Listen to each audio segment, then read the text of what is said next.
पैसे में उसको शिक्षा से वंचित किया जाता है, उसको फेल करने की साजिश की जाती है, उसको परसेंटेज कम देने की साजिश की जाती है। और अगर हमारा परसेंटेज कम आ गया तो वो दौर नहीं रहा। इतना सब करा करके आप हलवा हमें थमाएंगे तो उस हलवा को आप ही के मुंह पे लिप भी देंगे।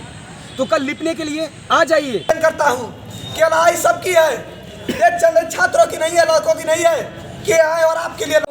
आप सभी को कहूंगा कि आगे की हर एक अपडेट दूंगा, हर एक चीज दूंगा, लेकिन उसके लिए सब्सक्राइब और लाइक शेयर करना मानना भूलिए। मैं आप सभी से गुजारिश भी करूंगा कि आगे की सारी चीज अपडेट पाने के लिए चैनल को ज्यादा से ज्यादा सब्सक्राइब कीजिए, ताकि एक भी अपडेट, आगे की एक भी अपडेट ना छूटे। चलिए आगे देखते हैं क्या होता है। नमस्कार साथियों, अभी एक बहुत ही बड़ी सूचना अभी विश्वविद्यालय प्रशासन ने हमें दी है कि जो एग्ज़ाम होगा वह ऑफलाइन में ही होगा।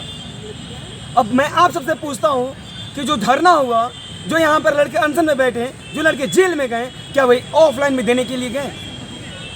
वे कितने लोग बीमार हो गए यार, कितने लोग जेल में चले गए, क्या हो गए ऑफलाइन में देने के लिए? अभी हम निर्णय के आते ही अभी तुरंत यहाँ पर खड़े हैं और हमारे पीछे जहाँ पर आंदोलन हुआ, जहाँ से हमारे बड़े भाई अभी तक धरने पे बैठे हुए हैं, अभी हम उस स्थान पर खड़े हैं। और आइए हमारे साथी, हमारे बड़े भाई हरिओम आप सबसे कुछ कहना चाहते हैं। वैसे सौभाग्य की बात है कि मेरा नाम भी हरिओम तिवारी है और उनका भी नाम हरिओम ही है। तो मेरे बड़े भाई हरिओम आप सभी से कुछ रिक्वेस्ट करना चाहते हैं, और कल वे जो रिक्वेस्ट कर रहे हैं आप सभी उसको मानिए। आइए, क्योंकि हम 45 दिन से धरने पर बैठे थे, तो 45 दिन पहले भी अगर आपको ऑफलाइन देना था तो ऑफलाइन देने का निर्णय आप 45 दिन पहले भी दे सकते थे, लेकिन इतना सब करा करके आप हलवा हमें थमाएंगे तो उस हलवा को आप ही के मुंह पे लिप भी देंगे। तो कल लिपने के लिए आ जाइए और दिखाइए कि हम हलवा से नहीं मानने वाले हैं। हमें जो मनपसंद चीज़ है हम वही खाएंगे, वही करेंगे जो हमारा मन करेगा। चलिए हमारे साथी हरिओम कुछ बोलना चाहते हैं, आइए उन्हें सुनते हैं। होगा कि विश्वविद्यालय प्रशासन ऑफलाइन परीक्षाएं कराने का निर्णय लिया है। पिछले 40 दिन से चाहे आमरण करना पड़ा हो, चाहे हाई लेवल मीटिंग में जाके बात करनी पड़ी हो, चाहे एप्लीकेशन देना पड़ा हो, तमाम चीज़ हुआ। 40 दिन आम छात्र छात्राओं ने अपने खून पसीने से इस आंदोलन को सीट लिखवाई। ये लोग जो भी फैसला लेने वाले लोग हैं, हमको नहीं पता कि ये व्यक्तिगत किसी एक का फैसला है, ऊपर से आया इम्प्लीमेंट कराना है, इन तमाम उन लोगों का है जो वाकई छात्र हित के खिलाफ हमेशा रहते हैं। 40 दिन का आंदोलन ये व्यर्थ नहीं जाने दिया जाएगा। ये हमारा फैसला नहीं है और इसके लिए हमने 21,000 एप्लीकेशन नहीं दिए थे। इस लोकतांत्रिक देश में गुलामी जैसा माहौल बनाया जा रहा है आज कैंपस के भीतर। ये इलाहाबाद विश्वविद्यालय जो न जाने कितनी अच्छी चीज़ों के लिए जाना जाता था, यहाँ 40 दिन से प्रोटेस्ट चल रहा है ऑनलाइन परीक्षा के लिए, लेकिन 40 दिन बाद जब ये निर्णय आता है तो ऑफलाइन का आता है। इनकी संवेदनशीलता मर चुकी है, मानवता मर चुकी है। ये लोग बताइए, जो ऐसा प्रशासन है जिसको डिसीजन लेने में 40 दिन लग गए, वो भी डिसीजन जो आया वो छात्र हित के खिलाफ आया। आप सब जो लोग कमरे पे बैठ के सोच रहे हैं कि चंद्र छात्र नेता या 2-4 साथी 10 साथी मिल के लड़ देंगे, हम तो यहाँ पे हैं, हमारी लड़ाई बिना रिस्क के लड़ ली जाएगी, जीत ली जाएगी, ये उसका नतीजा है। कल जो तमाम आला अधिकारी आके बोल रहे थे कि तुम चंद छात्रों को समस्या है, आज उसी का परिणाम है कि क्योंकि हम लोग संदेश नहीं दे पाए कि वाकई जो 21,000 छात्र छात्राओं की समस्या है, ये वाकई उनके कान के पर्दों को एकदम फाड़ने का काम करे, संदेश हम लोग नहीं दे पाए। हम लोग असफल रहे। हमारे ऊपर वो लोग हावी हो गए जो दलाली करते हैं, वो लोग हावी हैं जो कैंपस के बाहर हैं, उसके बावजूद भी अपना डेलीगेशन और तमाम चीज़ें चलाने का काम किए। इसका मतलब हम लोग के पास कुछ नहीं है, हम लोग किसी लायक नहीं है कि कैंपस के भीतर रह के हम अपनी मांग को लीगल स्टूडेंट होने के बावजूद नहीं मनवा पा रहे हैं। और कम से कम प्रशासन के लोग जो सुन रहे हैं, आप लोग उस जिम्मेदार पदों पे हैं जहां आपको जमीनी हकीकत बतानी होती है वाइस चांसलर को। हो सकता है मैडम ना मिल पाए, उनका जो भी अपना व्यक्तिगत हो, मैं उसमें कुछ नहीं कहना चाहूँगा, वो इस विश्वविद्यालय के अभिभावक हैं। लेकिन मैं मैडम से गुजारिश करूँगा, अगर वो हमें सुने तो, कि वाकई जो छात्र चाहता है ये डिसीजन नहीं है। ये लोग जो भी आपको सलाह देने का काम किए, गलत सलाह देने का काम किए, चाहे लोग कमेटी में रहे हों, चाहे जिम्मेदार पदों पर हैं, लोग गलत सलाह देने का काम किए नहीं चाहता है। ये वो डिसीजन है जो तमाम फोन आ रहे हैं, हमारी बहनें हमारे भाई रो रहे हैं, ये वो डिसीजन है जो उनके आंखों में आंसू ला रहा है। तमाम परिवारों के लोग शेयर करो भाई, जिनके आंखों में आंसू है, इस फैसले से खुश नहीं है।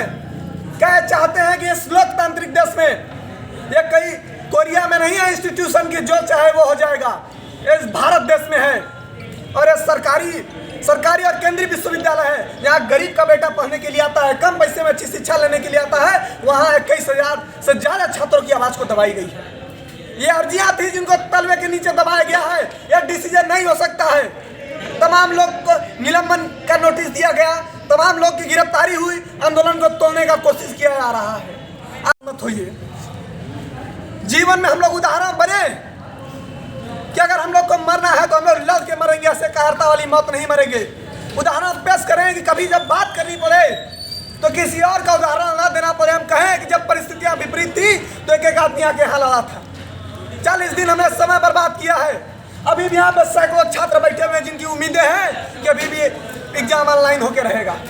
इसीलिए मैं निवेदन करना चाहता हूँ कि आज फैसला आया है विश्वविद्यालय प्रशासन का, कल हम लोग का फैसला आएगा। चाहे जिस हद तक जाना पड़े, एग्जाम ऑनलाइन होगा। अब हमारे स्वाभिमान की भी लड़ाई होगी। और जो लोग नहीं आ रहे, मैं सोच रहा हूँ कि आप बैठिए, आपके रहते हुए आप चाहते थे 21,000 फॉर्म पड़ा है ना, इसका मतलब 21,000 से ज़्यादा लोग चाहते हैं कि एग्जाम ऑनलाइन, उसके बावजूद क्यों नहीं आ रहे हैं आप लोग?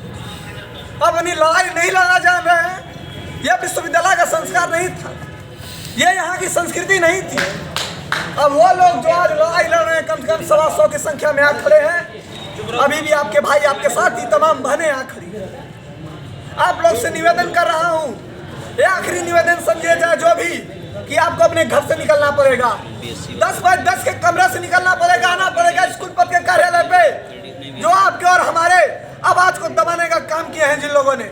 और तमाम पदाधिकारी जो यहाँ से गए, हमारी शिकायत उनसे भी है, क्योंकि ये बात मैं आज निर्णय अपना व्यक्तिगत बता दूं और तमाम लोगों का बता दूं कि एग्जाम ऑनलाइन होगा चाहे किसी कीमत पे हो। मैं ये बात इसलिए नहीं कर रहा हूँ कि हम प्रशासन को धमकी दे रहे हैं, हम इसलिए कह रहे हैं कि जमीनी हकीकत यही करती है, परिस्थितियाँ यही कहती हैं कि एग्जाम को ऑनलाइन होना चाहिए।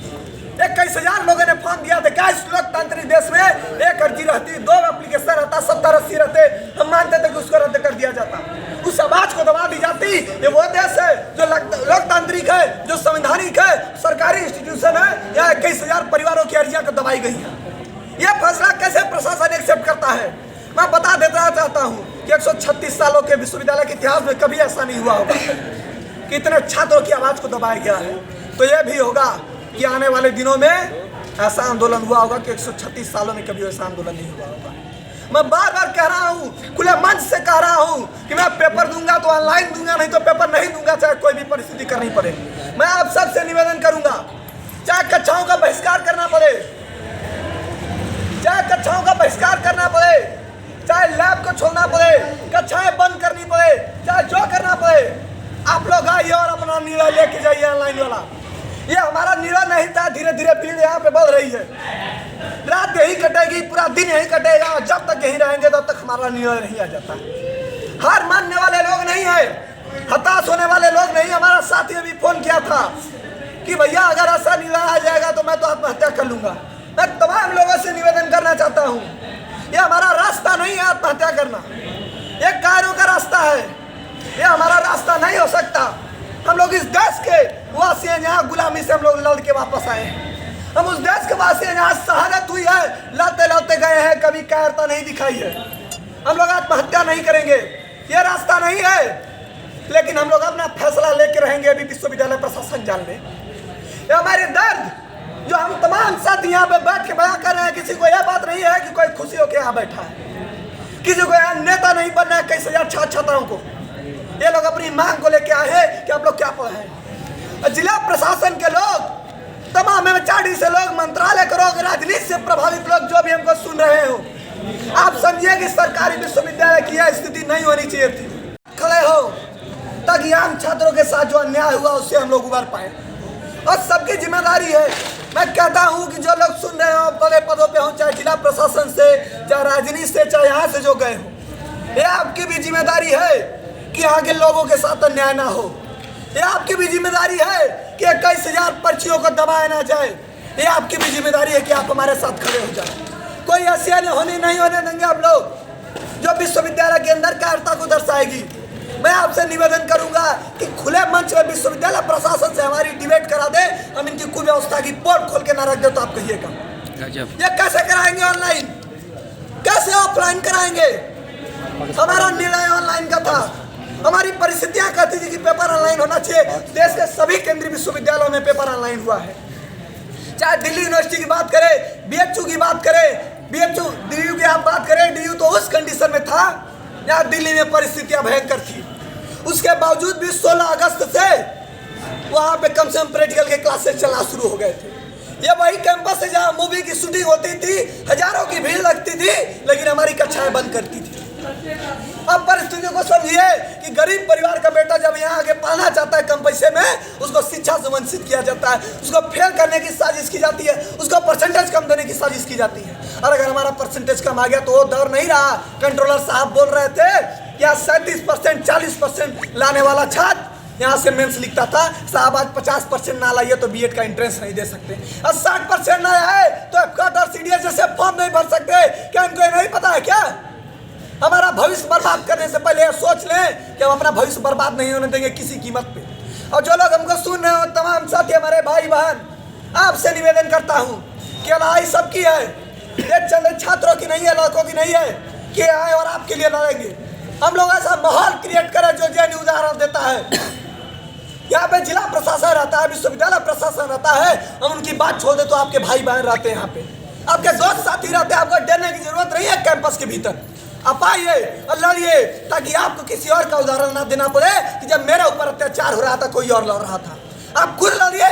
समय आ गया है कि तानाशाही के खिलाफ हम लोग लड़े। समय आ गया है कि कोई एक आदमी हमारे ऊपर राज ना कर सके। समय आ गया है कि केंद्रीय विश्वविद्यालय है, ये सरकारी विश्वविद्यालय है, ये आम छात्रों का विश्वविद्यालय है। और जब प्रोफेसर सुन रहे हैं हमको, जब तमाम अधिकारी सुन रहे हैं विश्वविद्यालय प्रशासन को, जब स्वर्णिम युग था तो आप याद कीजिए यहाँ के आम छात्रों की आवाज़ सुनी जाती थी, तब ये विश्वविद्यालय छात्रों का हुआ करता था, तब इसकी रैंकिंग अच्छी होती थी। आप वही लोग आज जब जिम्मेदार पदों पर बैठ गए हो तो सोच रहे हो कि छात्रों की आवाज़ को दबा देंगे, उनको कुचल देंगे तो विश्वविद्यालय की रैंकिंग अच्छी हो जाएगी। तो आप आंकड़े देख लीजिए, 200 की पार हो गई है और हमें ये होने नहीं देंगे। अगर हम लोग रहे तो पेपर ऑनलाइन होगा, चाहे किसी भी कीमत पर हो। आज इनका फैसला आया है। आप तमाम लोगों से कह रहा हूँ कल अपने 10 बाय 10 के कमरे से बाहर निकलिए और तय कीजिए कि आपका फैसला ये है। और यहाँ पे जन आंदोलन होगा, छात्र आंदोलन होगा। जो भी सीनियर हमको सुन रहे हो, यहाँ के पदाधिकारी हो, जो यहाँ से चुन के गए हो, जो बड़े पदों पर यहाँ से बैठे हो, जो आज भी लिखते हैं कि मैं इलाहाबाद विश्वविद्यालय का पूरा छात्र हूँ, आप तमाम लोगों से यहाँ का आम छात्र निवेदन कर रहा है कि सर आप लोग की ज़रूरत है। 40 दिन से यहाँ का छात्र मर रहा है, चाहे हमरा अनशन करना पड़े, पेट की तलियाँ गलानी पड़े, शरीर बर्बाद करना पड़े, समय बर्बाद करना पड़े, इस आंदोलन को अपने खून पसीनों से आम छात्र और छात्राओं ने सींचा है। अब सब साथ आइए, कल का आंदोलन हमारा होगा, कल फैसला हमारा आएगा। हम पेपर देंगे तो ऑनलाइन माध्यम से देंगे, नहीं तो पेपर नहीं देंगे। ये बात तय कर लीजिए। मैं बहुत सारी बातें नहीं कहूँगा, ये उम्मीद करता हूँ कि आप सब इस नोटिस के बाद जागे होंगे। नहीं जागेंगे तो तानाशाही इस कदर बढ़ेगी कि जब आपके साथ व्यक्तिगत अत्याचार होगा कोई खड़ा होने के लिए नहीं आएगा। ये बात भी आप सब जो लोग सुन रहे हैं समझ लीजिए। जो पदों पर बैठे लोग हैं वो भी सुन लीजिए। कल आपका बेटा जब यहाँ पढ़ेगा, जब आम परिवार का बेटा पढ़ेगा, झोपड़ी से, गांव से, खेत से, खलिहान से निकल के जब बेटा आएगा संघर्ष करके, उस बेटे के साथ भी अत्याचार ना हो, एक लोग फैसला ले, उसको इम्प्लीमेंट कराने के लिए हजारों अफसर शाही न लग जाए, उसके खिलाफ ये लड़ाई है। और अगर हम लोग लड़े तो पेपर ऑनलाइन होगा, चाहे किसी कीमत पर कराना पड़े। कल आप सब आइए, कल ऐतिहासिक आंदोलन होगा। ऐसा आंदोलन इलाहाबाद विश्वविद्यालय के इतिहास में कभी नहीं हुआ होगा और यह आंदोलन आम छात्र करेगा। कल दिखेगा कि वाकई जो इलाहाबाद विश्वविद्यालय जिसके लिए जाना जाता था, इलाहाबाद विश्वविद्यालय की जो पहचान थी वो कल नजर आएगी।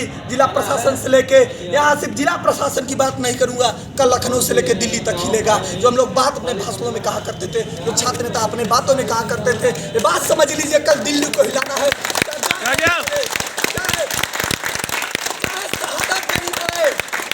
कुर्बानी देनी पड़े। आज तो हम लोग रक्त पत्र लिखे हैं, कोई भी कुर्बानी देनी पड़े। आपके तमाम साथी, मैं सिर्फ अपनी बात नहीं कर रहा हूँ, ये साथी जो हैं यहाँ पे रुके हुए, ये हर कुर्बानी देने को तैयार हैं। आप भी तैयार रहिए कि आपके साथ अत्याचार ना हो। ये डिग्री बचाएंगे तानाशाही को इनको खत्म करेंगे, इस संस्था में लोकतंत्र को लाएंगे। इस बात के विश्वास के साथ मैं अपने शब्द को विराम देता हूँ। कल आइए, कल लड़ेंगे और जीतेंगे भी। बहुत धन्यवाद।